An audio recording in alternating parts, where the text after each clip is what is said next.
let's see, where am I looking? Oh, I'm looking there. Okay. It's like I've done this a few times, but you know.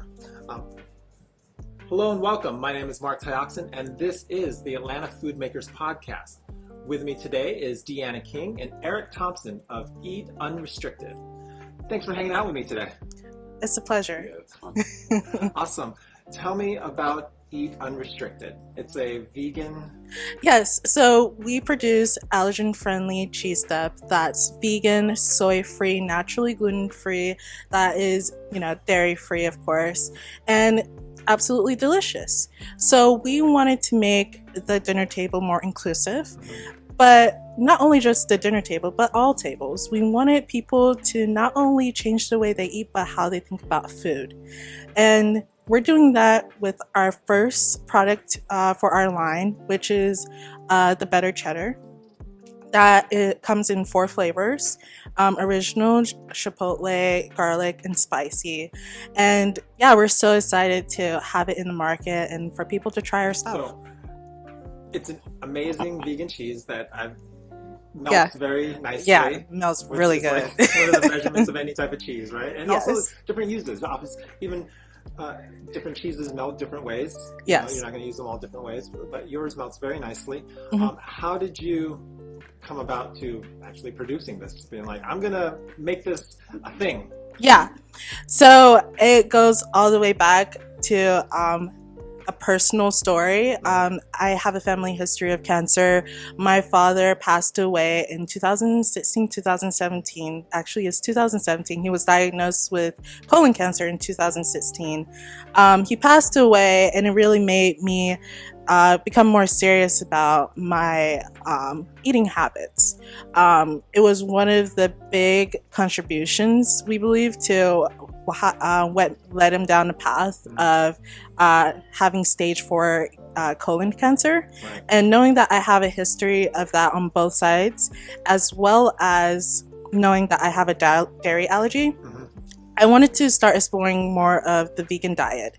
And when I was pretty much learning more about veganism and also like what options were out there, especially for near me and for me, I really didn't find a lot of options that were tasty, that melts well. What year was this? This was 2017. Okay. Mm-hmm. Oh, so not even that long ago. Not even that long ago. 5-ish years ago. Yeah, so after meeting peers that shared a similar experience to me, such as Eric, we worked over 2 years on perfecting the recipe for this Better Cheddar. Yeah. She used to run these dinners around town, pre-era when veganism was like really taking off in the stores, and you saw a lot of corporate investment in plant-based options. And so she used to do these dinners where she would invite people who also had this difficulty with finding foods that fit their dietary restrictions, whether they were vegan or had different food allergies. Yeah. And that's how it kind of took off. And that experimentation during those dinners was where you came up with the Better Cheddar. Yeah. Mm-hmm. So it's all about inclusivity from the beginning. So then you started making it. At what point did you make that switch between like sort of a hobby to maybe I should start selling this? Yeah. You ruin your hobby and make it a business. So that's a great question. It was definitely not overnight. I wanted to first explore the market a little more. That's why we started, I started the community dinners with friends and family to get the feedback back from people. And we noticed that there was need. So I was doing the community dinners as a hobby out of pure enjoyment.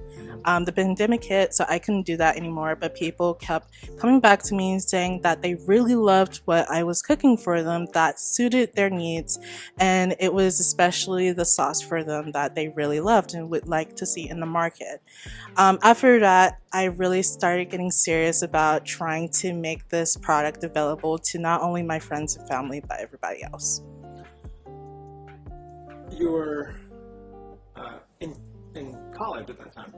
Yes. Graduating. 2019, you said? Mm-hmm. Okay. So then, once you made that decision, what was the next step? What was sort of what step do you consider like, okay, this is a business step here, Mm-hmm. a business commitment. What was that for you? Yeah.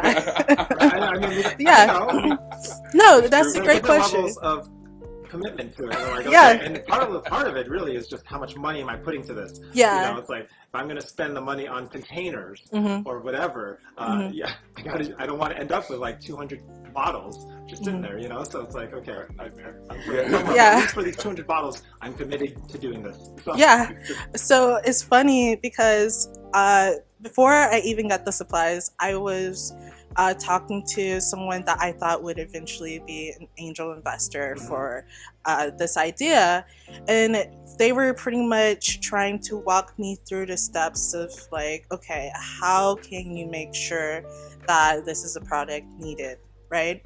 After going through those steps, and I discontinued the relationship with that person. They were pretty busy on like doing the stuff that they needed to for their own ventures and stuff. I remember ordering like it was a ridiculous amount of like pouches, clear pouches. It was like I easily 1,000 pouches. And when you start looking at it, you're like, okay, I need to buy some containers. Exactly. And then you're like, I don't want to spend like a lot of money on like 50 or 20. Exactly. You know? So then you find out how much it is to buy it sort of in bulk. Exactly. But also you're like, shit, I gotta buy like 1,000 of these. Exactly. To make it worth it, which means okay, I'm good. Okay, yeah. Yeah. And this is me still figuring it out. Like I didn't have a lot of resources or people to talk to, and this is something that I'm going to share with anybody who is wanting to like be serious about starting a business. People are going to tell you, just do it, just start.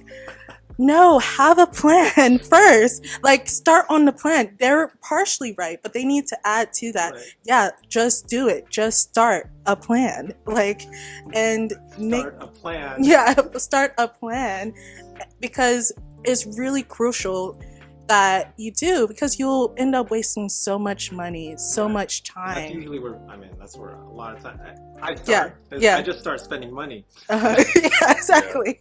That's what people usually do. Is created around what I have bought. Yeah. You know, Yeah. It's funny though, because like it's hard. Like it's hard at the beginning too, though, because you don't know what you don't know. Right. Yeah. You know. You don't. Like, you didn't know that we wouldn't use all those plastic pouches. Exactly. Right? We had to figure out where to put them. By the way, Yeah. the Atlanta food makers need plastic pouches. Exactly. I still have I still have them. We still. Oh, right, because you're in charge. Right. Yeah. Yes. So, Okay. y'all need just hit us up. Exactly. And we have the caps, the little cute caps to go with it. Yeah. Like, How many years later is this? okay.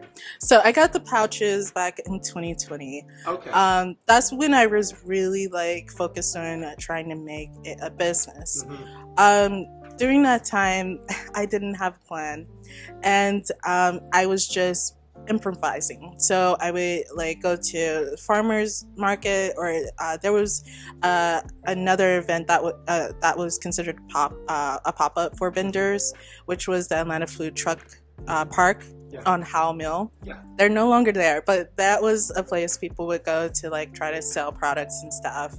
And also I was starting to like sell boxes and subscriptions to like boxes online. And it was just not the cheese sauce that I was offering in those pouches at that time either. There was other like sauces and products that will probably a variety. Okay. So you had a selection. Yeah. You didn't have your Coke yet. Like No. Coke product, Coca-Cola. Like Yeah.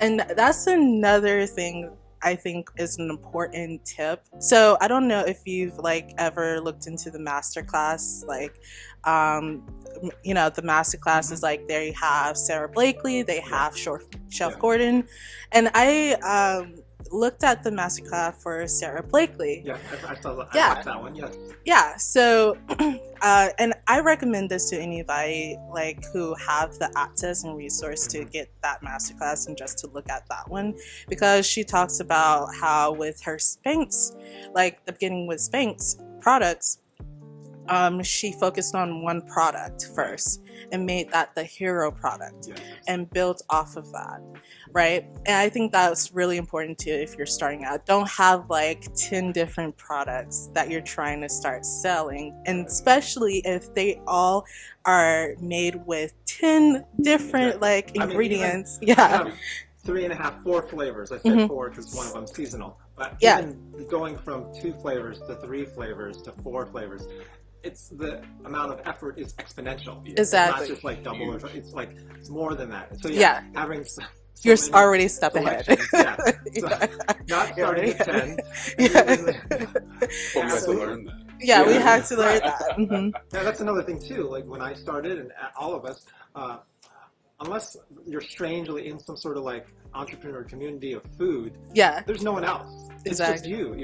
Nobody's posting everything online, or at least it's hard to find it at first. Exactly. So then it's like, well, who do I ask? Like, who do I ask where to get these containers and like what the steps are and stuff like that? So so you're kind of just fumbling in the dark, and a lot of times you feel like your product is so unique that like no one else could possibly be doing it like me. So you're having to create until you get to a point where you're more comfortable, one, with yourself, like in your own process, like you can talk about it instead of being like, this is kind of how we do it and I'm keeping it secret because I'm kind of embarrassed. I don't know. Exactly. I don't want to be judged. So I mean, it's funny because it's so true. Like you said, especially in the food industry, there's a lot of people like that, but times are changing, right? There's people who are making exceptional products, right? And they may be hardworking, they may be like just about to break through, and they just need that extra step, or an extra piece of knowledge in order to get them to the next level. A ton of it that we need. A ton of it, and that's why I'm so glad you're doing the podcast because I'm like, people need this. Well, I know that when I started getting into stores, it was a big struggle for me at first because it was like, how do I get in stores? Is it just me? Am I really fucking this up? Because there's a whole insecurity. Same here. I talked to Coffee Man, it's a coffee producer here in town, and through another friend, I was like, can I get like a 15-minute call with you guys? I have some questions. Keep your secrets or whatever, but I need some questions answered, like about the whole business thing. And basically my main question was, is it really this hard to get in stores at this level? And they're like, yeah, it's kind of fucking hard. So it's like, okay, well, knowing that, and it's not something that I'm really doing, then I can work around that. And it seems like a simple mental switch, but that's all it took. And then I was able to like start knocking down some stores and getting in there, but like simple stuff like that where it's like, let me just ask you, is it really this way? Okay, if it is, then that's fine, and I have no problem with it. I just so stuff like that. No, that's great. And even with like what we had to do too, we had to talk to people, total strangers, or people who would just like recommend us to someone they know that was in the food industry. Like we would be just like, give us just 5-10 minutes of your time. I'll buy you coffee. I'll do like just give me that time. And it worked. And for those people that it worked for, we made and were able to build a long-lasting relationship with those connections. And we've been able to learn so much from them, and hopefully they've been able to learn from us to an extent. However much, it's still more than what they probably would have gotten from like not knowing us or not knowing anybody, right? It's always the exchange. Exactly. How many retail locations are you in currently? So we're in, I want to say 5. In Atlanta here? No, not just in Atlanta. So 2 in Atlanta, and it's the Nuts and Berries, right? 2 in Manhattan. Nice. And 1 in Philly.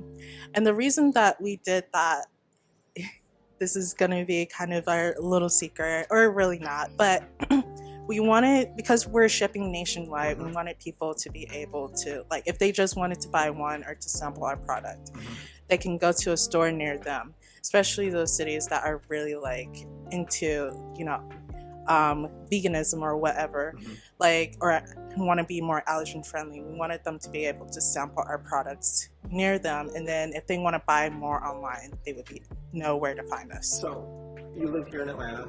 Yes. How did you get the contacts in Philadelphia and New York to get in the store there?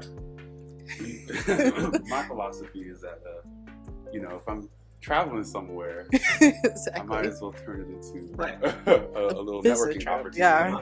So we were visiting. I grew up in New Jersey, so we were visiting my family, and so we were like, "Hey, who are the independent grocers that are in the area?" Right? And we hit them up, and whoever responded, we had samples with us. We came in, brought samples, and networked a little bit. Yep. And New Jersey, you get to Philly, New York pretty easily. Yeah. So that's how those contacts up there kind of broke into those markets a little bit. Yeah, and he was the genius behind that. So awesome. So then, what are your plans for expansion in Atlanta then? So because you're in Nuts and Berries, the 2 locations. Yes. Okay. Mm-hmm. And there are many others. There are. What are your plans for expanding, actually? Your strategy? Yeah, so that's a really good question. That's something we have been working on and thinking about. We're really focused on building on top of our online presence, as well as what percentage is your online sales or individual sales, your own sales versus the retail? So so right now it ranges between 30 to 50%. Direct sales, direct customer? Yes. Okay. And also the rest is for independent retailers. And we're wanting to really focus on getting into more independent retailers. What is that? Independent retailers are people who are, so there's chains, right? There's Whole Foods, for example, who have over 300 locations nationwide, right? And then also, interestingly enough, with Whole Foods, comparing it from Whole Foods and Target. So Whole Foods is more like a regional kind of store. Target is more of a national store. So if you get into Target, they'll probably most likely get your product into all their stores. If you get into a Whole Foods in a specific region, they won't put you in all the stores nationwide. They'll just put you in their stores regionally, right? So those are not considered independent retailers. Independent retailers are Nuts and Berries with small numbers of stores instead of really big number of stores. And we want to do this because what we're finding is that when you're working with more of a larger retailer, they want you to have a distributor. They want a higher percentage of margins from your product. And there's just so many things. You definitely need a co-packer at that point.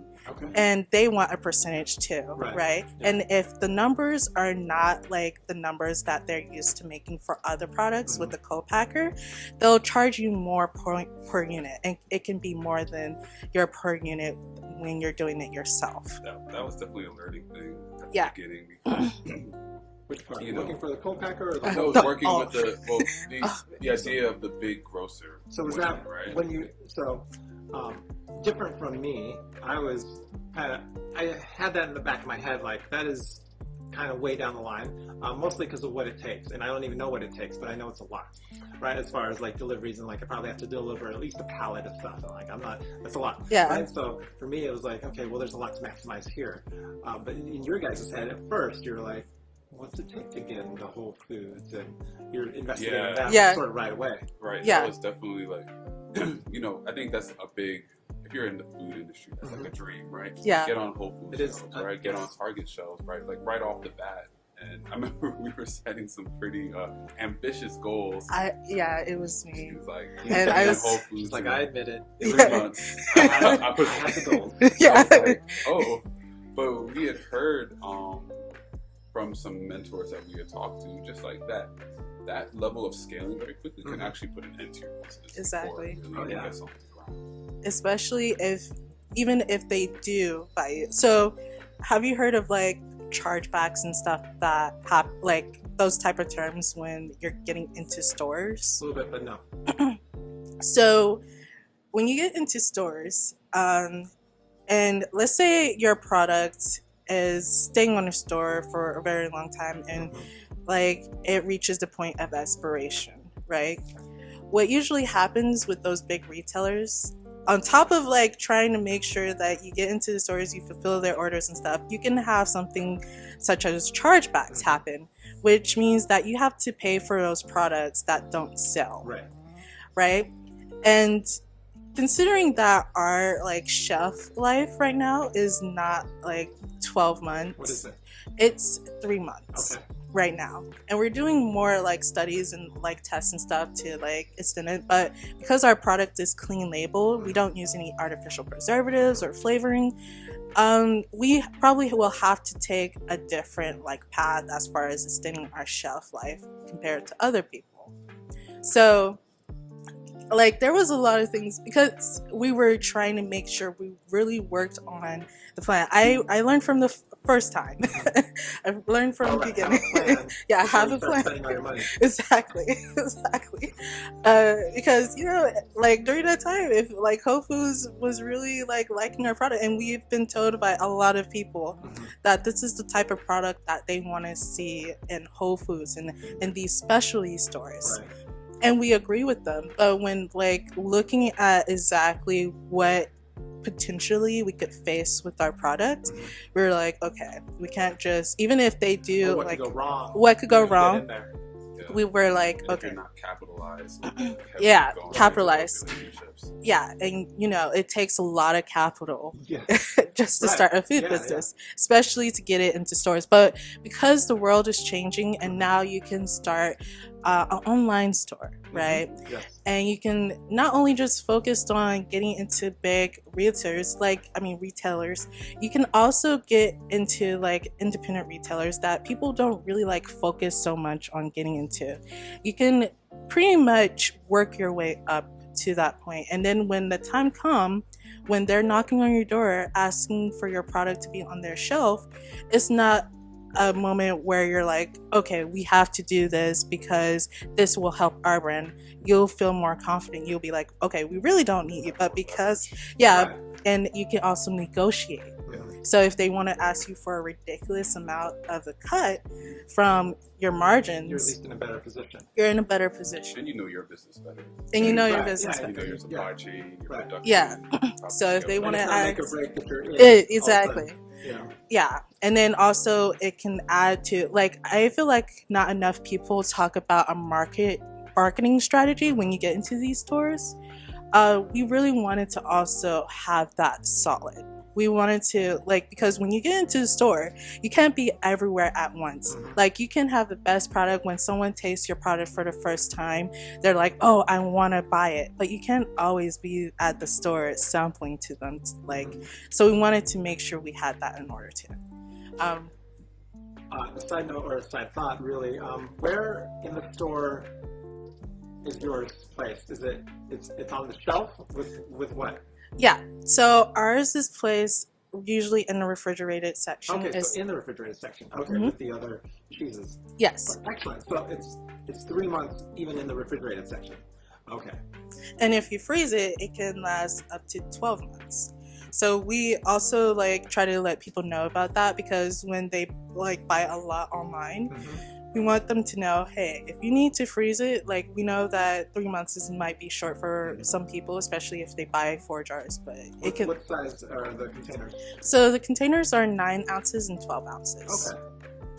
Okay. I'd eat that whole thing in like one go. Yeah, you would think, right? It's some of you too. A lot of people do. Yeah. What's wrong with these people? I always tell people like my favorite, like one of my favorite things, and I haven't done it in a while. We have a macaroni and cheese appointment coming up. But I just like to take the jar and just mix it with the mac and cheese. Like on the stove, mix it in. It's like perfect for that. Who's taking more than 3 months to like? But that's what we need to know, right? That's why we're taking surveys. We're asking people, hey, you know, you came back, you're visiting us, like, can you answer these couple of questions right quick, because we want to get to know you more. Like, what is taking so long to finish this jar? You know, is it a nutrition label thing? Is it? And that way later on, you know, it's just going to be us propelling from there as far as brand recognition and just getting our products out. What are your current marketing efforts? Good question. Do you want to talk more about that? Oh yeah, I guess, yeah. I mean, marketing is the great mystery, right? Of everything, and our whole thing. We know that like these days with e-commerce, like companies live or die by their brand and how they build it. So we're working and leaning to that into doing more brand building. We're trying to learn more about what that means. As far as regular marketing channels, right now it's mostly ads. Mm-hmm. You run ads? Yeah, we do run ads. What platforms? Mostly Facebook. Okay. Yeah, mostly Facebook because our demographic skews a little bit older. Like our target market are people who are cooking, especially for other people, right? You know, that whole thing of inclusivity at the table, right? People who are what is older to you? Older demographics, so parents and people who what are ages? It's like, let me get to those numbers. What ages? I would say people from their like mid 20s and up, right? So people who have to consider cooking for a person with other dietary. So you said mid-20s and you said older. So like, so I'm above that age. We're too, trying not to offend anyone. I guess I'm thinking that like we haven't heavily targeted. For instance, like you would think that we would do a lot more targeting with Gen Z, right? People who are more like have grown up in an era where these options are more accepted, right? But they're not the ones cooking and using. They're not the ones cooking and using it anyway, right? So we definitely do want to expand our targeting in that market. But our primary target market are people who, like I said, have that consideration for other people, because that's who our customer discoveries let us just find out that they're the people who are buying our stuff or interested in their stuff. They're like, I have a niece who has a nut allergy, right? Or my, husband is vegan. He would love this, right? Yeah. I mean, that's who's always picking our stuff up. Or someone who says, I really love cheese, but it's just been really hard to find an alternative. Exactly, right? And so they have a whole quandary to figure out whenever there's a bunch of people at the dinner table, including themselves. Yeah. Right? So we want to make it easier for them. With that marketing, currently, or at any point in time, and then currently, how much do you spend, or do you spend any in-person demos, farmers markets, or any of that? Or is that cut out? Do you do that currently? Yeah, so we do attend the farmers market. We're at Peachtree Road Farmers Market. You are? Okay. Yeah, and we were at the farmers market every week last year, but we've reduced it to once per month. Okay. One, because it's been kind of hard to find help. Two, we're wanting to work on other aspects of the business. And what are those aspects? So there's a list. We're we're kind of in a few cohorts. Okay. We're also working on doing a little, like, not a complete rebrand, but a little update to our brand, like as far as labels and how our product looked. Also pictures and design. So we might contact you for some help with some pictures, some product pictures. But those aspects also with marketing, getting more data, working on making sure that we're staying to course with our plan and improving our plan when needed. So we're business development stuff. We're inventory. No, for me, one of the biggest things in growing, even just to this point, and having like 16 or 18 stores that we're in, was storage is an issue for me because it has to be refrigerated, and then. I don't have a walk-in cooler. Yeah. Not right now. I have like 4 or 5 fridges actually in the so it's also like because it's cheaper to buy 4 or 5 fridges than it was to buy a whole walk-in cooler. Yeah. And there's always the cool button, you can make your own and stuff, but not there. But always it was I don't want to have to go into a place and they say, okay, we'll take like 2 or 3 cases or 1 case and not be able to deliver on that, right? Or at least within the week. So it's always this balance of like, I need to produce enough, then also I need to sell enough, like just, and keep it really close so that I'm not selling it and then being like, sorry, our lead time's about 3 weeks. Can you, I just, you know, especially locally. Yeah. You know, to be like, I'm a local person. But yeah, so that was always, it's always this measurement of balancing it out, like having enough inventory so that I'm never really out, you know, or so far behind that I sell to like 5 stores. Not that it's happened in a row, but you know, you don't want to be in that position where start off like that. So always measuring it out and everything else. So just that, like you said, like that process of making sure that you have the inventory, your supply schedule is coming in, you know when deliveries are coming in, and you know when you can produce, right? Like making sure that that's like, that is the growing pains of scaling. I'm sure you've gone through it, and we're going through it now. That's like that's one of the things that like takes us away from being front facing all the time. Is making sure that we can, you know, deliver on our on our promise. Plus, you guys, I'm assuming, still have regular separate day jobs. 100%. Yes. So this is the rest of the time. That's not your day job. Day jobs take up a lot of our time. It does. They get in the way of everything else. It does. Sometimes, unless, you know, it's like your passion and you turn something into your day job. But what exciting things are you looking forward to as far as the business within the next 6 months, actually? If it goes according to plan, what is like 6 months, this is what I'm looking forward to? 6 months, we are really focused on building more of a network. We are working with mentors and advisors on our marketing plan. Hopefully we will have that solidified. We also are looking forward to a couple of grants we're about to receive. Excellent. And working that into our budget as far as building brand recognition, getting the help we need as far as like managing especially repetitive like tasks, and also just seeing that our plan is working. That's what we're looking forward to too. I think one of the big goals is to streamline our manufacturing efforts, right? Like that too. We cook.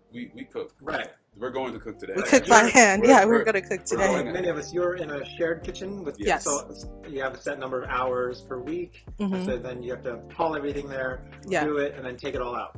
Right. Okay. And you know, there's economy of scale. And, you know, we have somebody helping us too. But at the end of the day, you can only get that cost per unit down. Right. Solo producing by hand in the shared kitchen, right? Exactly. If we were to manufacture, really get that system set up. Are you thinking co-packer? Perhaps, right? Manufacturing. Yeah, so, I mean... And I know there's a gap there. There's always these gaps in business, right? It's like, okay, whether it's taking on rent or everything else, it's like we don't have the sales to really... but there's that gap you have to bridge somehow. Yeah, that's what that's like our 6 month thing. Like, is there a way that we can bridge that gap so that we can manufacture? So it's shorter. Yeah, and if you have some recommendations for co-packers, we would be all ears. Because our product is very unique in the way that it's made and how it Not that it's not. I think everybody says that though.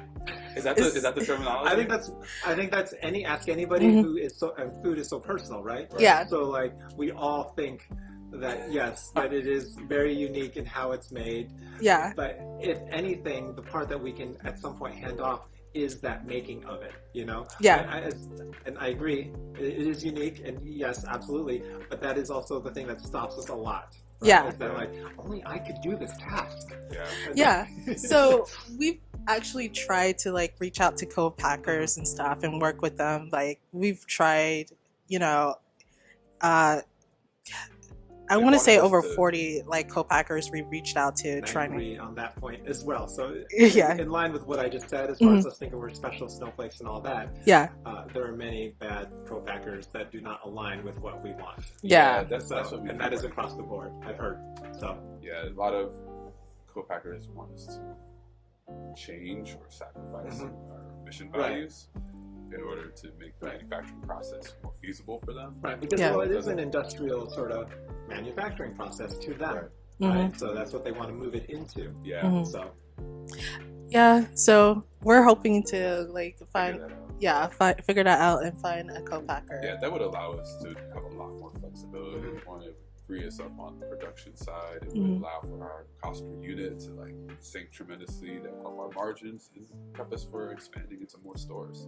Right, we would be ready. So that would really be a big jump for us, you know. But that would be, you know, that's ideal. That's the ideal. Now, you mentioned like roughly 40 co-packers that you checked out. So that's a lot that are not even in Georgia. Yeah. You've checked out others in other states and everything. Yeah. And still haven't found the one. Yeah. We thought we were close. But some people are really mean. Yeah, they're mean. Like they're just, you know, if you don't like just check all the boxes for them, like you said, when it comes to co-packer, they just want to fit it in with the rest of the stuff they're making. Some of them won't just like, they won't answer. They won't like respond back to you. You're like, can't we just work this out? They just stop. They just stop. They're like, okay, well, this is not an easy catch. Questions. This is not going to be easy. Yeah. For me, this is why one of the things, and she's been talking about it for a long time, is that like brand building will help us in a lot of these ways. Because it's hard reaching out to people cold calling. Right. But when they come to you, you have a whole different level of negotiating at the door's table. open already. And everything else. Yeah. Exactly. So that's why we also know that, you know, building that brand, figuring out how to do that properly will really be a big help for us. Yeah. Have you attended any food demo conventions? Not yet. But you will be. Okay. How about you? No. Okay, yeah. No, you know, I've been fortunate to be in this position where, luckily, we have been adding locations at a steady pace that I am just trying to keep up with supplying it. Yeah. You know, producing it, manufacturing it, and supplying it. And so while I want the number of locations to increase kind of dramatically faster, it has been in line with what I can produce at this point. Yeah. Yeah. So in the next 6 months, I will have to make some major changes on the production side as far as like either a new space or something. I need to produce a lot more with the goals that we have for the number of locations. So our stretch goal for the year is 100 locations. So that means like about 80 more. Okay. You got this. But at the same time, when I will say when I sort of came up with that idea, that goal, I was not considering that the locations we're in would increase in the number of cases that they order. So the sales per location are increasing. Yeah. Right? So that has dramatically sort of skewed my like, well, maybe we don't need an actual 100 because I was only going off the idea like one location, one case a month. Yeah. But now we added a third flavor and it's really more like 2 or 3 cases per location per month, which totally skews, you know, is way different from, so that's 3 times as many versus like 1 per 100, you know, per each location. So that changes the math, you know, instead of being like, well, now I don't have to necessarily reach 100 because we're maximizing just the same locations we're in. Yeah. So as that grows and everything else. Congratulations. Thank you. And like we were talking earlier and I've said this before, like every location we're in has largely been hard fought, right? Yes. Because they have all their products for the most part, and then also you come in and like, here's a new one, and you can say all the great things, and they've heard that, but you're also kind of another problem for them, especially as a local retailer who's not with a distributor. Okay? Because with the distributor, it's a menu that they order from. Exactly. And they don't have to worry about it. You know, but if they have like hundreds of local retailers, that's each individual company, retailer vendor that they have to talk to. Exactly. So it's good to put yourself in the buyer's shoes sometimes. Yeah. Right. And that's another thing too, is only recently, in the last like 1 or 2 months, did it finally dawn on me that the majority of our sales really are business to business. Yes. So like, oh yeah, because I focus so much on like, I hope the customers really enjoy drinking my kombucha. Yeah. But I also forgot that like when I was selling it, I was actually trying to sell to the buyers at grocery stores. You know, and we have one of our friends that is an owner as well, she is our main salesperson, and all she does is business-to-business sales. Yeah. She's not like at the we're not at farmers markets. Yeah. At the time. Not yet. Yeah. Well, actually, I'd say it's a time issue, and it's also a supply issue. But initially, from the start, it was also I made a conscious choice to not depend on that money, because you can make very good money at farmers markets. Mm-hmm. Also, you start spending and living and counting on that money. Yeah. And I did not want to have to count on this Saturday money. Yeah. Yeah. Okay, because I come from wedding photography, which is all weekends, right? Mm-hmm. And I just shoot like 50 weddings a year. That's a lot of weekends.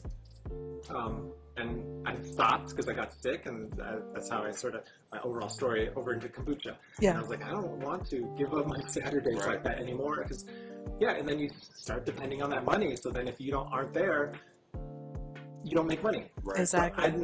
So that's where a lot of my energy was not going to go into. So I made a choice, even though initially at first it might seem like it's harder to not get that immediate money, but also I'm setting it up. My focus for us was we need to get into retail locations so that we don't have to be there selling it. You know, and there's obviously benefits because you get taxable money. Yeah. You know, when you're at the farmer's market, but I also know that I would spend that money and start like paying bills with it and being like, that bill gets paid by the farmer's market money, and then and then I have to be at the farmer's market. Right. And for me, it felt like it'd make it that much harder to get out of it.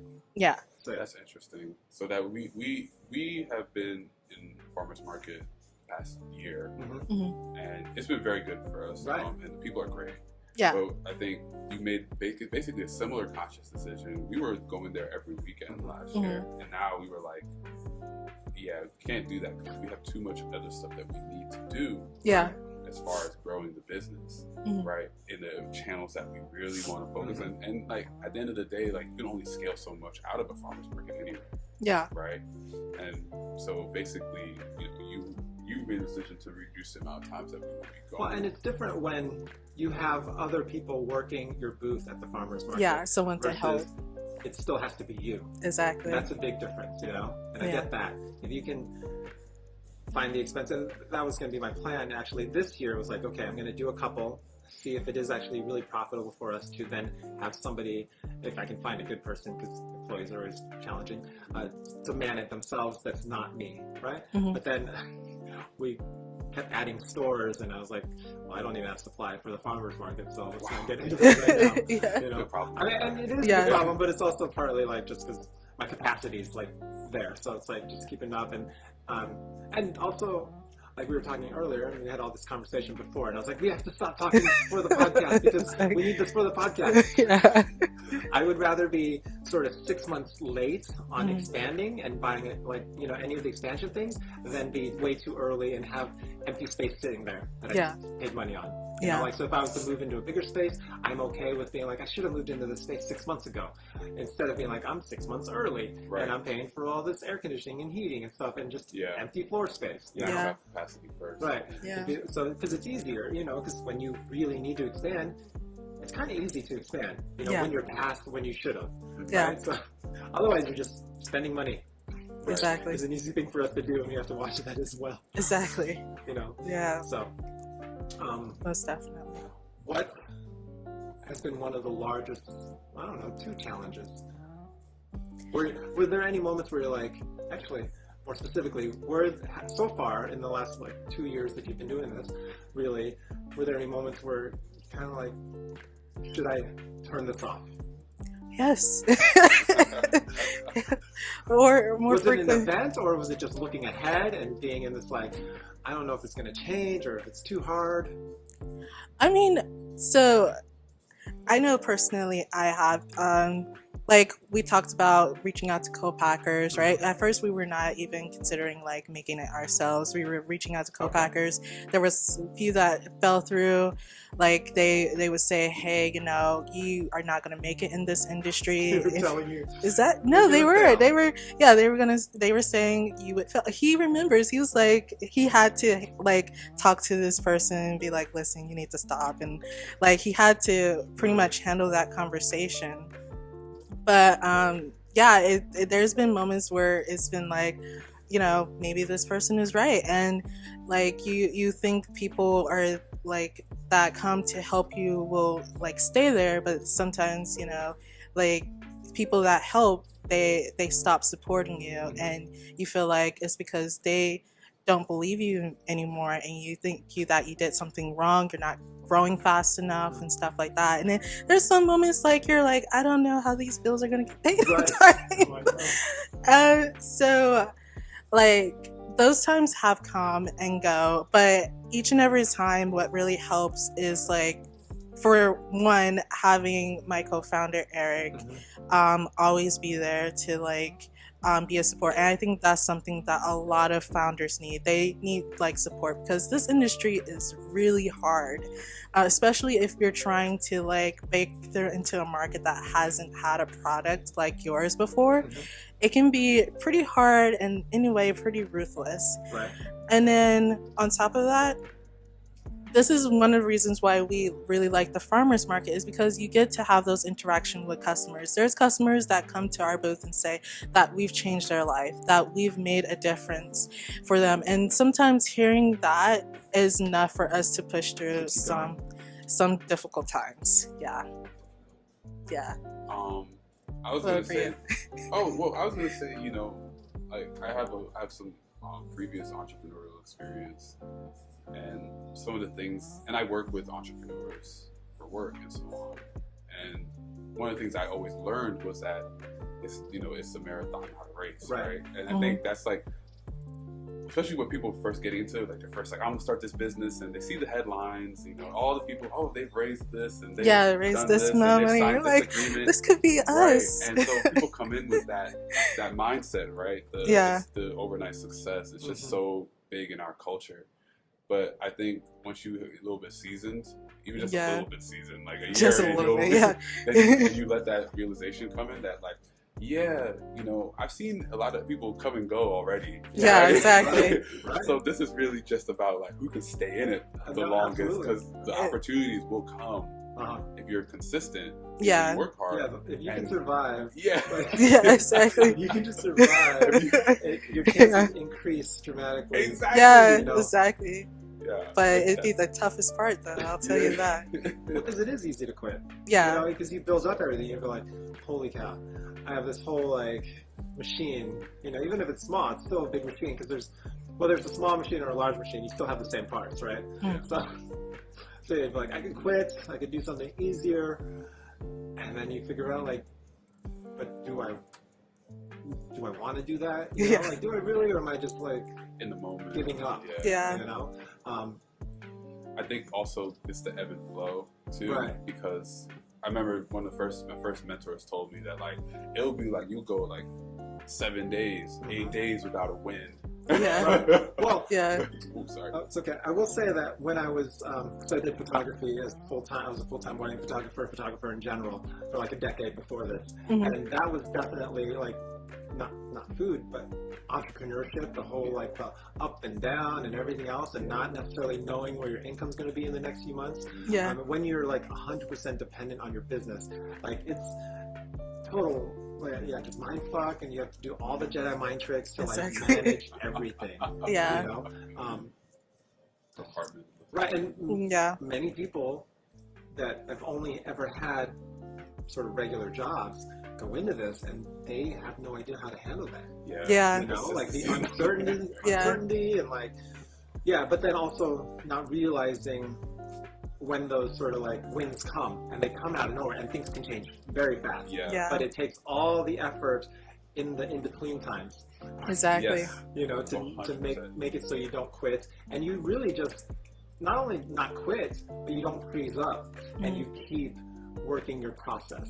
You know, like every day, I have to just make sure I keep working on stuff in the kitchen, moving the kombucha along, because even if I'm like, I don't know, there are times when I do actually make a ton of kombucha, and I get caught up, and our fridges are all full, and I'm like, I don't know, but I need to just keep making kombucha somehow. I mean, luckily, it has been a good flow of like, okay, I've produced enough, the fridges are full, and now orders have come in, you know, so it has not been too much where like I have to actually dump any kombucha.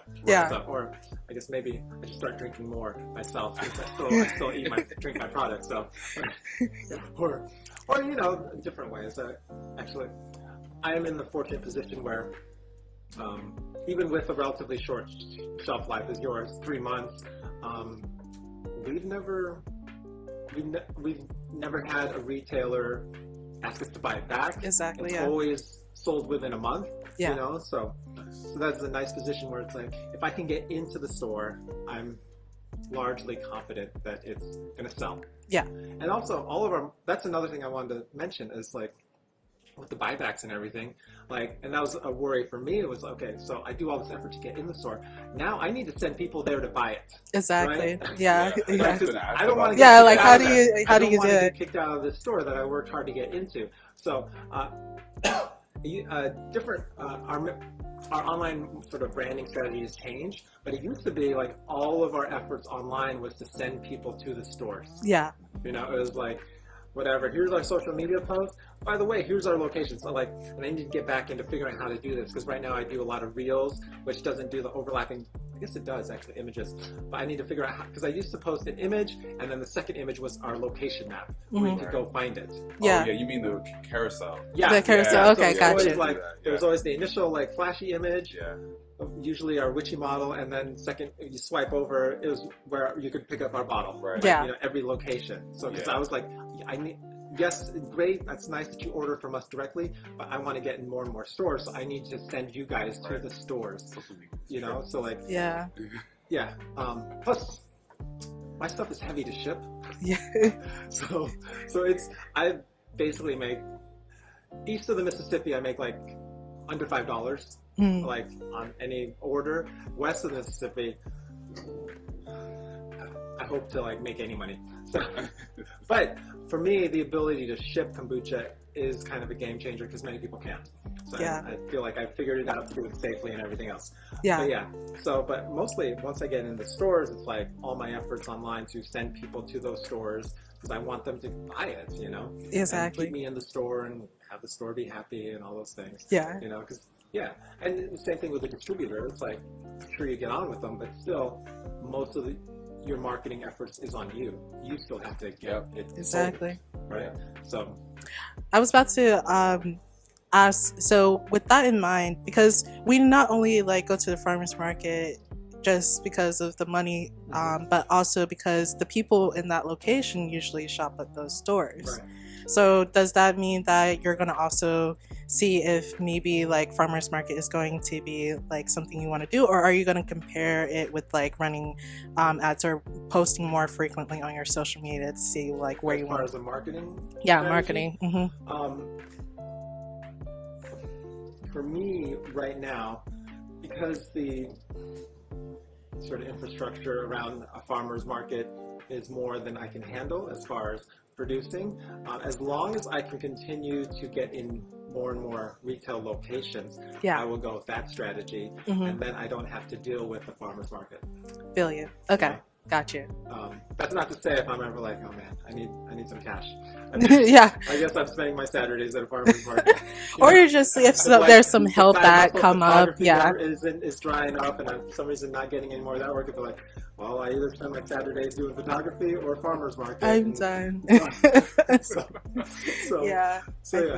I mean, but it's not in my plans, but it's in my back pocket, you know, and it's good that way. Yeah. Right? That you at least have that backup where it's like, okay, and not to rule it out and not to rule out anything, but always knowing that I have that option. Yeah. If I need to, I can do that. Because really, it is just a matter of willingness to do it, to get in there and do that hard work. And I know it's hard work, and I mean, you know, thing with farmers market, and I haven't done any, but I've done other events where it's like, I love setting up.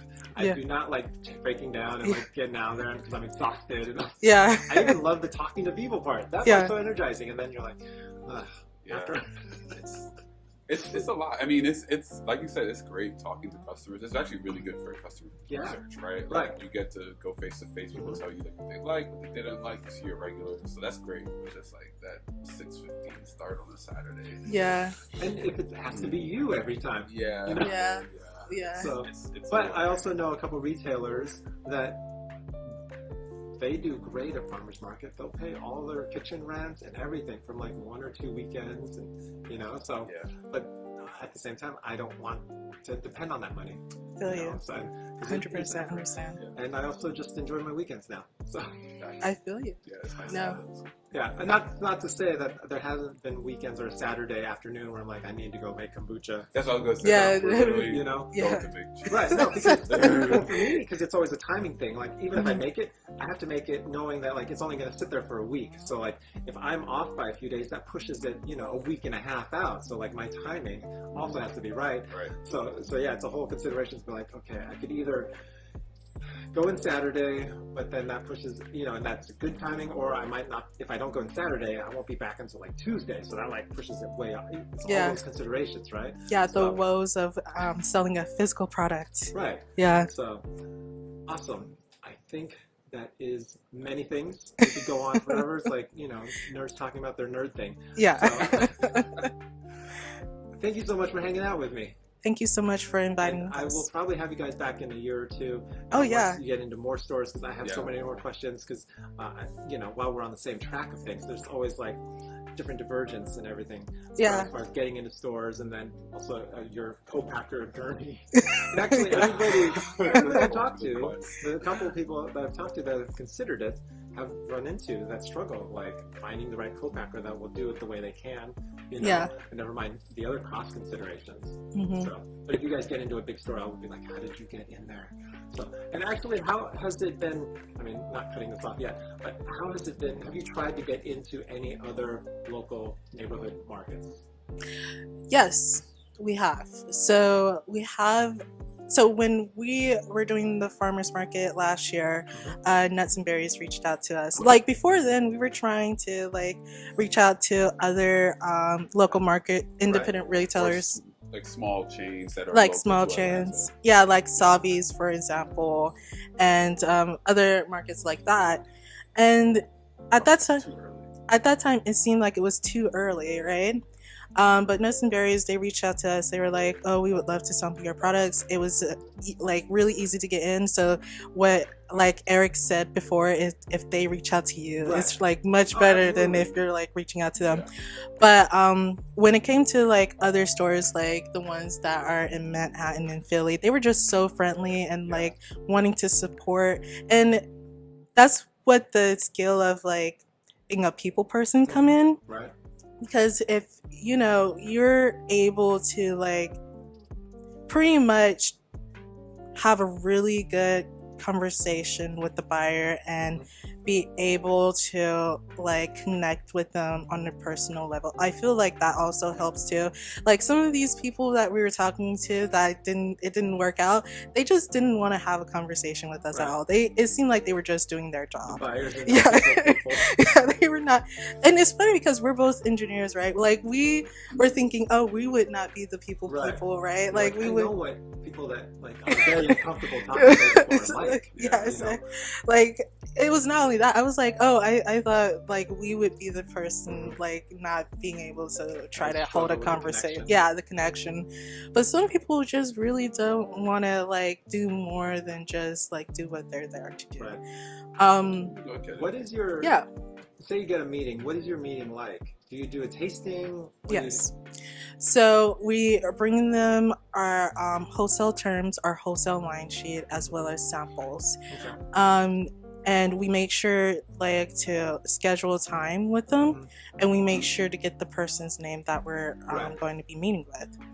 And we also try to get a business card too. So we try to get that like ahead of time, bring the samples and stuff. And we pretty much let them sample it. Usually they really like it. And they, tell us what the next steps are. How about you? How does it go with the meetings? So now, fortunately, I have a salesperson Okay. that does all that. Mhm. I mean, and I've been realizing that I also need to do it as well, back into it, Mhm. because as much as they can do, if I did like 1 or 2 a week, that adds up. That's like 50 places I've hit. Exactly, Right? And yeah. even for them, I told them your goal is like a a minimum 3 places a week because it adds up. And each place takes about a month or 2 to get into when they say yes. Mm-hmm. All right. And I think luckily for both of our products, it's a very good product. So that part is not in question. It's just all the other reasons they may or may not take our product, right? Yeah. But it doesn't suck. So that exactly. We're not selling something that's awful. Mm-hmm. Right? So that helps. It used to be, I used to try for the full-on tasting and everything else. And it depends on the retailer. Restaurants and my salesperson, her name's Corey, and she's an owner as well, but she has been, she's worked in the service industry. She's been a server, like a sort of a professional server for like 15 years or 10 years. And oh, wow. So she's very comfortable and at high levels. Like they put her on, like if she's at a good restaurant, they put her on the good parties, right? So she can handle and make all the sales, right? Yeah. So she's very comfortable talking with these industry people. Yeah. And cold calling them too. So she walks into places and finds who she needs to talk to. Mm-hmm. And she actually, a lot of times, can have a tasting with the bar manager because we're also in restaurants. Okay, awesome. Which, side note, have you guys considered eating restaurants? We've been in restaurants in the past. Oh, okay. Yeah. Okay. So she's very comfortable getting that tasting and everything else, and then it's like the follow-up communication to actually get them to pull the trigger, on ordering a case. Because you can have a good tasting, but then it's like you gotta keep Corey. Come on, you gotta keep Corey. So that's the process currently. Before it was and actually I found a lot of initial success with a lot of emailing and Instagram DMing. Because that's what he's doing. Still operated by the owner. Yeah. Even if you don't think it would be, it's another level of the owner can't let that go. They don't want anyone else on their social media. Managing all because it's hard to find regular employees. Never mind someone that you are comfortable speaking for you. Exactly. Right? So and sometimes you get ignored, but it's how hard is it to keep messaging as many people as it takes? Yeah, exactly. I mean, we consider it's so and then hard. you leave a comment under a post. Yeah. It just takes time. Yeah. So, but and there's different strategies around that. You don't just cold call. Everybody's be my brand ambassador, and that goes nowhere. So there are strategies of starting to communicate, say things, comment on their page, on their Instagram, so that at least they start seeing you regularly, and then you can start the conversation, and all those strategies. But so I did find some success with that, at least success, whether it's success to get an initial meeting, to get a person to talk to, and then at least get an email, and then it's every week and a half to 2 week email of hey, and every reason to reach out to them, I got a new flavor, or it's October and we're witchy, why don't you try it? Exactly. It's spring and people like cheese again, or whatever, so all those reasons, or anything, any touch point to get, and sometimes and back sort of when I was a photographer and people wouldn't hire me for their weddings, I had to realize other than me, there are hundreds of other considerations why they did not hire me for their wedding, right? So, and I don't need to take it so hard, but also until the retailer says no, I'm going to keep reaching out to this black hole of an email address. Exactly. I know you're there. And recently, actually, there was a neighborhood market that I really wanted to get into, and I'd emailed them a couple times, really over the past 8 months, 6 months, or maybe it was 8 months. And finally, I was and it was always, I'd already even dropped off a 6-pack tasting, right? And still nothing. So then I emailed them. I was I don't know what I listened to that day. I was okay, I'm going to do this. Yeah. Here we go. And I emailed them. I was okay, look, I'll even drop you off a case of 2 flavors. For free, you sell it. If it goes well, that's great, and we can continue. If it doesn't, I will leave you alone forever. And they actually responded to that one. Yeah. Me knowing that it's going to sell, and also I made sure to pump it and send people there. Yeah. Go buy the stuff. Everyone, go buy it. They reordered, and then we got them Awesome. into a paying customer and stuff like that. So, it's all the different ways, and then sometimes, not to say that I don't help myself out, where it's maybe I'll go into a new store if my salesperson gets us in there, and so they've never met me, I might go in there and buy some, and be this is the best kombucha ever. Exactly. That it's me.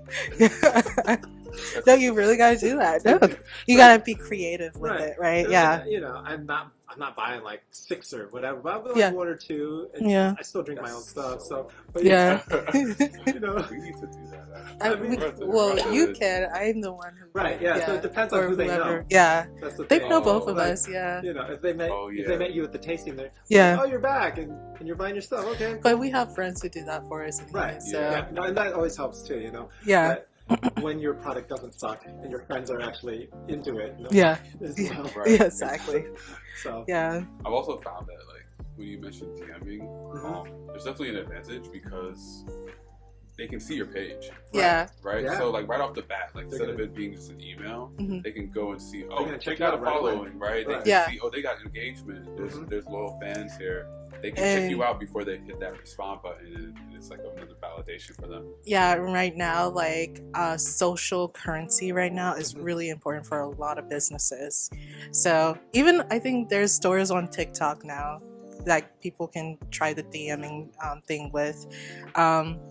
Hopefully, you know, people will be like, whoever is running the TikTok account will still be the owner and still know how to like manage it and stuff. But yeah, you got to be very creative with that. And yeah, he's been really the creative person out of both of us when it comes to stuff like this.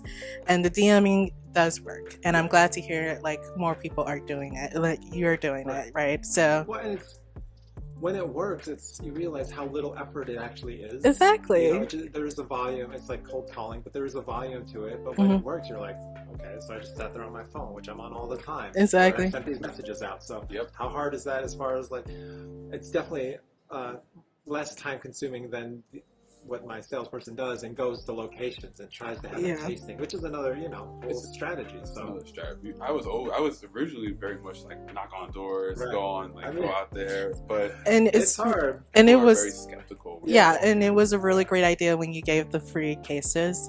Like I haven't heard I only think I've heard like one person or something mentioned something like that, and it might have been on a podcast or something. So hearing you say it, I mean, it was pretty creative. Another thing in your toolkit for different situations, right? You're not going to be, that's not going to be your main strategy because it costs money, right? Yeah. So, like, I'd already dropped off the sample 6-pack, and I was like, come on. And I really wanted to get in this store because it's a good neighborhood, and I know they would sell there. Yeah. So I was like, okay, well, let me pull this one out. So. Yeah, exactly. Right. But awesome. I just had something. I don't know. Oh, I'm sorry. No, it's okay. Who knows? But yeah, cases, sampling.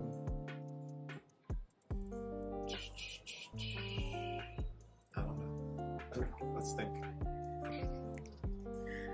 Packaging probably wasn't that brilliant. Like maybe the soft rock can try. Yeah, exactly. The background can try. I think that's it. Thank you so much for hanging out. That was a ton of knowledge for everybody, different people, different levels, and very helpful. Thank you. Thank you, Mark. Thank you. Thank you. All right, and I'm still figuring out how to end these. So, go ahead. Sorry. No, go ahead. What were you going to say? No, I saw your podcast and you had the thing at the end. How do you want to end the podcast? But you're about to. Oh, yeah, no.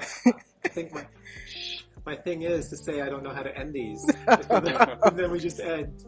So, finger guns. It's the end. Cool. Excellent, guys. Thanks. Awesome. Right. Awesome. Well, it's like, a lot of this, I mean, I have the podcast and this, but my goal isn't really to have a podcast. It's just to, and we mentioned Gary Vee, and his big thing is like just create content. So I needed more content. So from this, and I'll give you guys a copy of the video so you can cut it up. And so if you I said something brilliant there, you cut it up, and then you post it on yours of you saying brilliant things. Yeah. Right? So from this, you hopefully will be able to get like at least 15 to 20 pieces that you can post at different times. So we'd be like, look at this brilliant thing I said. I know things or whatever. Or this was funny. That's so true. So like that, it's just more stuff to post. That's not always by myself. Right. Yeah. Right. Yeah. So and it's like, so I have all these. Now I'm about to have like 3 podcasts for different reasons. No, this is awesome. It's relatively easy for me at this point. Like the setup takes me like 15 minutes to set up, and I can go anywhere. Also, I have a lot of these connections. Like it's always useful to know other food people that are, and also separately, have you have you tried to get into? You probably have. Grant Park Market, Chandler Market. I've tried, yeah. Okay, just email. Have you had a meeting with them or no?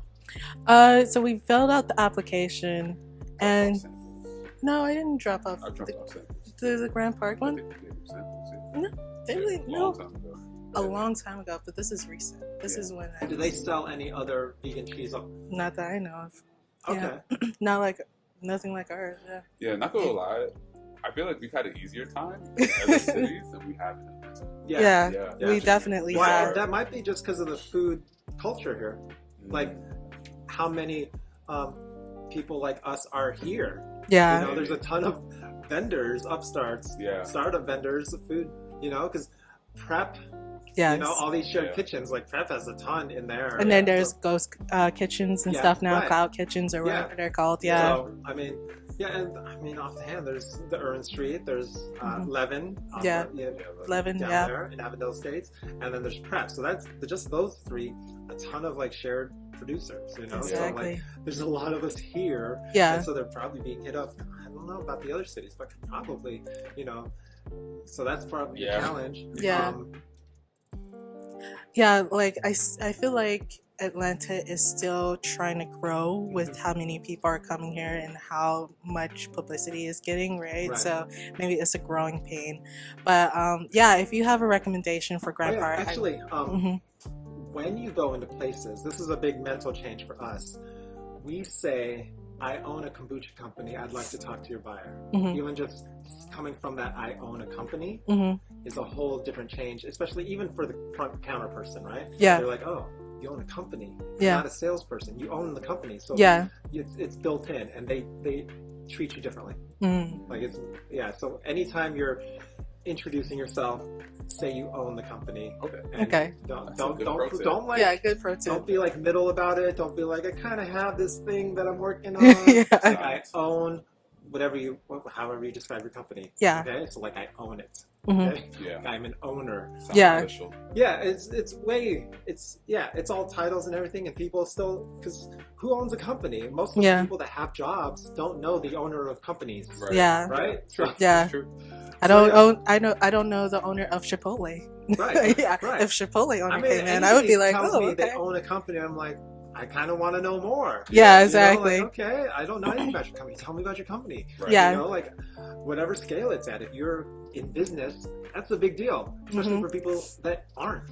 Right. Yeah. So Exactly. So that was, and we put that on our cards. Do you have that on your card, like owner? We don't have business cards. We have digital only got cards. It recently. Okay, yeah, cool. And it was partly because she's going in places, and even like we don't use them, but we have them, and just seeing. And this is Corey, the person. Yeah. Corey. So does it say owner on it, or does it say? Oh, okay. No, it says owner. Have you ever done any guerrilla marketing? I mean, to what extent? I'm just I'm not dropping off not really. I'm not dropping off my kombucha in like a bush and like exactly. People be like, "What's the? I'm not gonna try this." Yeah, exactly. That's how I just curious because I've always thought about like, it. I just found this jar of cheese. Yes. On the side of the road. I think I'm gonna eat it. So I've always wanted to do it, but then whenever it comes time to like think about executing on it, I just took business cards. I'm still get a littering ticket. Like, exactly. If like we even thought about making drawings on like sidewalks and stuff like that, but we were like, oh, we're probably gonna get a ticket for violating someone's property. Yeah. So we were like, well, what like, can you do? Say you did it, right? Like, oh, we know who left this. Unrestricted logo. Unrestricted. Right? Exactly. Well, I think what we could all do is some form of performance art with our products, like. Okay, so you could have, 100 poems on vegan cheese, and the quality of it doesn't even have to be good. Yeah, and you don't even need the license because you're not going to be it for the. So you get on the belt line and you just start reciting vegan cheese poems and be like, "Here he, here he." Yeah, exactly. You know, the vegan cheese has come. And people be like. Vegan cheese, and yes. Would you wear a block of cheese costume? I mean, I would wear the more peacocky, the better, obviously. you know? Yeah. Stuff like that. I mean, and that counts, right? Yeah. So anything in the terms of performance art, it's also short. You also can run away. So Yeah. In that sense, if you need to. with that being said, Quickly escape. how much humility do Well, here's the thing. These are good ideas. Sometimes it's easier to do these things Mhm. than it is to actually sell, Yeah. you know? Mm. So instead of, because I think it would be easier to, I would much rather, a lot of times, read 100 poems about kombucha than to be out there trying to be like, buy my kombucha. Yeah. Even taste test my kombucha, because people are like, no, you know. Yeah. But if you're just out there doing your thing, they either ignore you, but they don't usually have this like, oh my god, stop Right. trying to sell me reaction. Yeah. Yeah. It's not the same. So, And they also produce content for you. They'll post on their oh, social yeah, media. that too. They'll be Yeah. like, Yeah, well, the- this person is doing something the crazy. sales through the And then custom. Yeah. you also can have video yourself, and then all of a sudden you have 100. You Yeah. start saying 100 poems. Exactly. That's 100. And it can go posts right either there. good or bad. They can be like, Either way, well, it's all yeah. good. It's I like publicity. it. So something like Yeah. that. Obviously, you don't have to do 100, but yeah, more performance type, interactive. It's not even interactive, but And showy. if it's public, then they can't really do anything about it because we're in a public area. Yeah. So maybe on the the This belt is why- line, just have Yeah, a red no, I carpet. You dress as a jar of cheese. This is why Have I a like, crown I like on. creative exchanges. King Right. of vegan cheese coming through. It's easy. It's hard to be creative on your own. It says I'm Oh, a yeah. creative one, but it's hard to be creative on your own. It's better when you're in a conversation. Yeah. It is. It's a vacuum. Yeah. But also, it's a muscle. Mm-hmm. You know, like so. One of the things is I've been posting a lot more, right? And I've been trying to create a lot more content and everything else, and not just cut ups from the podcast. But it is also, I have not restricted myself as far as being afraid of running out of creativity. Yeah. Okay, so it's just like make and make and make, and so. Obviously, there are strategic times when you post, but largely I'm not like, oh my god, I'm not trying to save it. I'm just like, I need to post this. I need to post this. I'm gonna post this. I don't have a very deep bank. I might like save it 1 or 2 days just because I posted already 5 times today. But other than that, I'm not like, I gotta keep this because I'm afraid I'm gonna run out. So it's just like, I'm the same way with my personal pages that I manage. I'm like pictures, and I usually post them fairly quickly, or I photo dump them at some point. But it's never like I don't have like a content calendar. Right. And that's Well, that I'm there's like benefits to both, obviously, Yeah. and there's a whole strategy. But when you're first stuck at like not making enough, Yeah. you need to open the floodgates and start just making, because you also are working on letting go of any judgment around it, right? Yeah. Because like some people say, you know, like, well, a lot of us do not post things because we're worried of like how it's going to come off. We're worried of everything else. Yeah. And of what people think, basically. So we have to remove that so that you can make, and it's not that like every post needs to be like the viral home run hit, but over the breadth of time, you'd be like, look at all these things I made, and some of them were hits that amazing things that I wouldn't have gotten to without the 5 posts that kind of did nothing before it. Yeah. Exactly. You know? I agree. And I think with these creative ideas too, like I feel like with me, you can't have these type of sessions because I could not, like, for the life of me, imagine myself in a suit, like dressed as Jesus stuff. But you can, so I don't have that type of humility. Yeah. Like anything, it's figuring out what you want to do and how you can do it. Yeah. That's the point. thing. Yeah. With social media. So like, too. we want to do this sort of performance art piece. Now, how can I get myself to do it? Exactly. Okay? I mean, what would be the best way? Even if, and you know, I need to stretch myself, you know, in what I think, but also how can I still get myself to do it? Whether that's performance art, that's marketing, or even just how can I make content that I can do? Yeah. Yeah. So we've talked about this, like. Yeah, like, and you've had some ideas. Well, yeah, because like I think there's a lot of pressure to like do the content that's popular out there. Right. Yeah. But then like I know that like that's not what your favorite thing to do. Like you've tried it, but like it's just like you're not a you're not a TikToker. I'm right? not a content creator. You know, like that's not your specialty. But you Yeah. do. I think you do like talking to people. Like you might do like a mini vlog where you just Yeah, giving I'll do some mini information, vlogs. you know? Yeah. And that's something that like might be sustainable from a social media No, standpoint, absolutely. It's right? figuring out how can I do this regularly, Exactly. you know, and being okay with that. Yeah, and not have it be draining Well, too. I just feel like I can do it like this, but and then always feeling the need to like also dance on TikTok, like Yeah, exactly. You know, like how can I? And if it's really it's kind of like working out, right? Find the exercise that you can do consistently, even if just for a period of time, until the next one. Yeah. And being okay with that change. You'd be like, okay, well, I can ride my Peloton because I spent like $3,000 on it. And it's really great for however long. And then knowing like, well, now I'm into something else. Yeah. And then moving to that. And not stressing out like, well, I should also be doing weights, but I'm not going to do weights. I'm going to exercise this way. Yeah. I'm not going to be dancing on TikTok, but I can do voiceovers and stuff like that, you know? Yeah. Until the next thing. And then all of a sudden you're really comfortable with that and be like, well, maybe and then something else. And then that's the thing too. New trends will come along. And since you're already operating in that space, you'll at least be exposed to it and be like, that is something else I could do. Yeah. You know, but if you were never on TikTok or on the platform, you wouldn't have ever found that out. Yeah. So. And I think it's also important, like for me, I've been thinking about how to like collaborate with other people too. Like I know friends who love to cook and I'm like, okay, well, I know that you really love to cook and you want to start making content for yourself too. Like, you know, I can buy groceries, I can film you cooking and then have more content too. And then, you know. Have you done any of that? With my friend, yeah. But I'm like, well, Is you your know. friend another producer or social person? No, she is a vegan chef. Okay, and yeah, that's what I mean. But just privately or in general? Yeah, privately.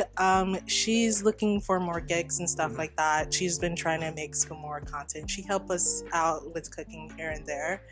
But like, you know, knowing that she has a talent like that and we can collaborate, I'm trying to get out of the mindset of, okay, with this content creation process, I don't have to be always the only one doing it. I can have other people involved and they can be part of the process. I can be part of their process as far as growing into our individual like ventures or businesses and stuff like that. How many different uses are possible with your vegan cheese?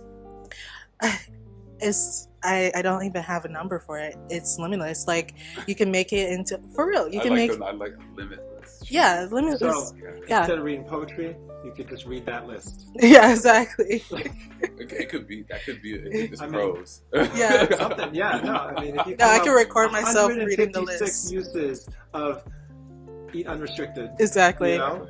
Exactly. Yeah, it's endless. Yeah, and then do a part 1, part 2. Yeah, just mix that in there and with like, it. All right, 101. Yeah, exactly. But and you're eating chips with your cheese the whole time. Exactly. Or eating it with different snacks each time. I mean, obviously that increases the effort. Yeah. Like maybe we just have 5 snacks over there. Instead of like eating 100 different. Yeah. So. Yeah. All right. I gotta go. Okay. Make Thank kombucha. you so much. You probably have to go make some vegan cheese. Yeah. Thank you for this talk, and we will catch up later. Thank you for hanging out. Thank you so much, Mark. You.